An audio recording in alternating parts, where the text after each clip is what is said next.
نگاہ بلند، سخن دل نواز، جاں پرسوز، یہ تین صفات جب کسی انسان میں آ جائیں تو وہ تاریخ کے عظیم لوگوں کی فہرست میں شامل ہو جاتا ہے صدر علی وقار۔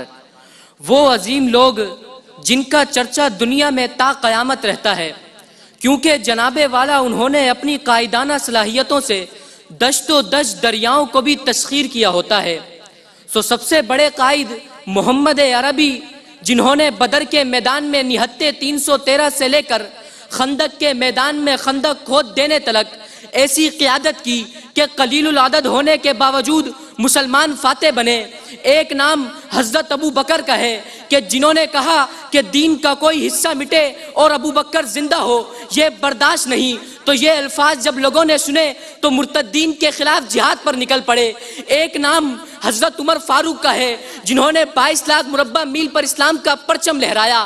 ایک نام اندلس کے ساحل پر کشتیاں جلاتے طارق بن زیاد کا ہے، جن کی زیر قیادت 12,000 کا لشکر 1 لاکھ کی فوج پر حاوی ہوا کہ جناب والا کارنامے پڑھیے اپنے چند سپاہیوں کے ہمراہ 600 سالہ عظیم سلطنت کی بنیاد ڈالنے والے ارطغرل اور عثمان غازی کے۔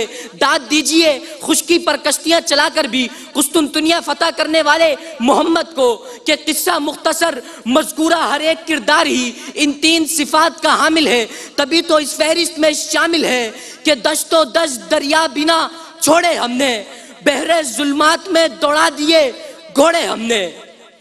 تاروں کو راہ وہی دکھلاتا ہے جس میں یہ تینوں صفات ہوتی ہیں صدر علی وقار۔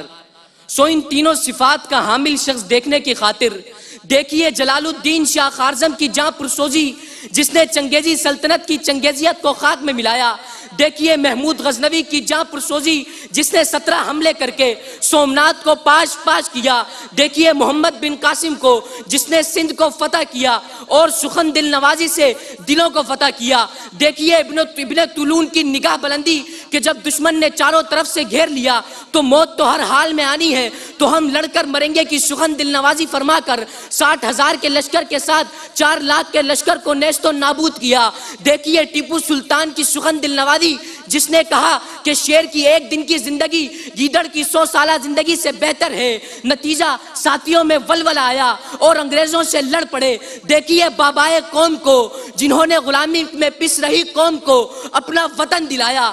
دیکھیے اس ہر ایک شخص کو جس نے ہر مشکل لمحے کو اپنی قیادت سے سہل بنایا کہ نگاہ بلند، سخن دل نواز، جاں پرسوز، یہی ہے رخت سفر میرے کارواں کے لیے۔